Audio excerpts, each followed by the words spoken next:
Hi, everyone. Tyler Mannion here, NPC and IFBB Pro League Vice President. And today we're going to go over the men's open bodybuilding for the Arnold Classic. This review video is brought to you by Uprising, powered by Mid45. So let's get into it.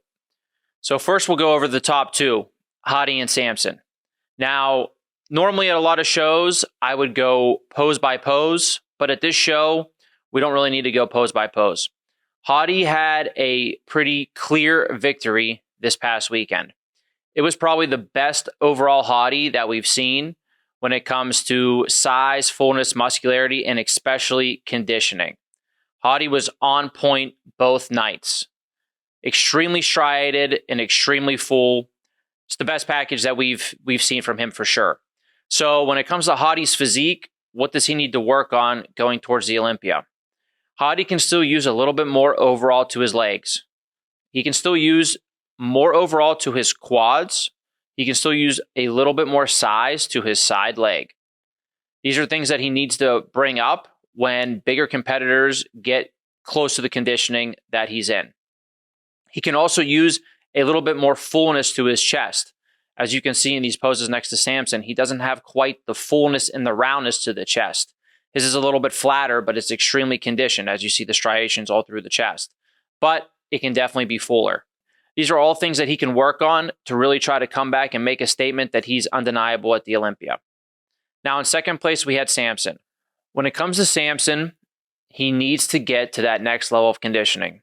He's pushing towards it, but he has not quite nailed it yet on stage. This is the thing that he has 2 weeks to work towards in the UK to make a big improvement on that. So when you look at Samson, you can see his arms and his shoulders have improved big time, even from this past Olympia. His back has been improving show to show, but the deep lines and clear separation is really what he needs to focus on. He has such size, such muscle fullness and roundness that he is going to be really, really hard to beat if he can bring that next level of conditioning. We need to see deep lines and deep separation all throughout his body. We want to see those deep lines in his side leg. We want to see the deep lines in the hamstring. We want to see deeper lines in the quads. From the front, and actually while he's posing the whole entire time, he needs to be breathing through his chest. You cannot breathe through your stomach while you're posing. He has great abs and he has a small midsection, very small midsection for how big he actually is, but it needs to be controlled the whole entire time while he's posing. He just needs to keep working on putting all these things together. Once he does that, everybody needs to watch out. Now, in third place, we had Rafael Brandao. I think he was probably the surprise of the show for me, as the year off really did him well. Everything on him improved. He grew, but stayed extremely balanced and kept an extremely small waist. Now, on Saturday night, we even put him next to Samson because we wanted to see how close he truly is to that next level, that upper tier of bodybuilders. And I would say that he's definitely pretty close. Right now, you can see the difference in size and density, when he was standing next to Samson. And of course, that goes for, he's going to be standing next to other guys that are bigger. But he really held his own. He looks like he's another year or two away from doing exactly what he just did and continuing on that path to being extremely dangerous. And one of the reasons why he's extremely dangerous is because for a bodybuilder, this is very rare, but he has no weak poses. There's not one pose that stands out that he does that you say, yeah, you know what? He's probably got to say he's going to lose that pose to somebody. Every pose is extremely strong, which is it just doesn't happen. One thing he really needs to work on is adding more adductors to his leg. As you can see, his quads themselves are bigger than Hadi's, but Hadi's legs take up more width because of his adductor development. Rafael needs to focus on that to bring the size of his legs up. He can also add a little bit more size to his hamstring so his side leg becomes a little bit bigger.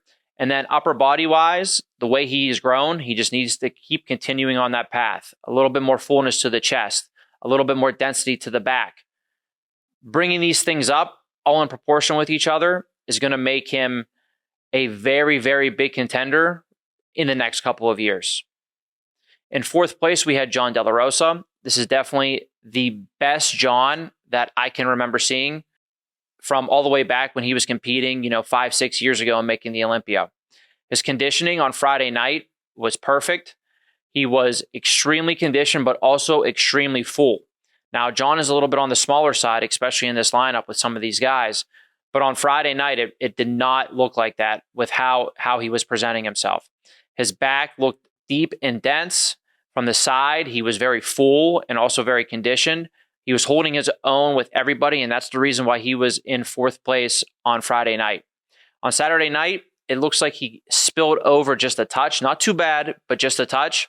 And that was the reason why he wasn't in the final four call out with the guys, and Akeem went ahead of him, which I'll explain when I get to Akeem. But overall for John, he just needs a little bit more overall size. He can really focus on the legs, especially from the front. He can bring the legs up. He needs more to his quads and needs his legs to take up more space in that front pose. His side legs pretty solid. From the back, his legs can also be a little bit bigger as well.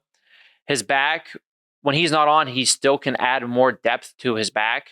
I think that should be a focus because, as you saw on Friday to Saturday, there was definitely a little bit of a difference. But overall, the improvement even from the shows last year that he did is crazy, and he's definitely on the right path. I want to mention Akeem Williams, who actually ended up in 6th. But as you guys see, we judge both nights, and we judge both nights based on what we're seeing. Akeem was in 7th place on Friday. He didn't nail it. He was definitely off. And, everything wasn't really just put together for him on Friday. So he was behind James and Anton on Friday night. On Saturday, he came out and his conditioning was completely different. This transformed his physique, as Akeem is a very big guy. So when you look at Akeem with John, in my opinion, other than the 2 back poses, Akeem beat John in all 6 other poses.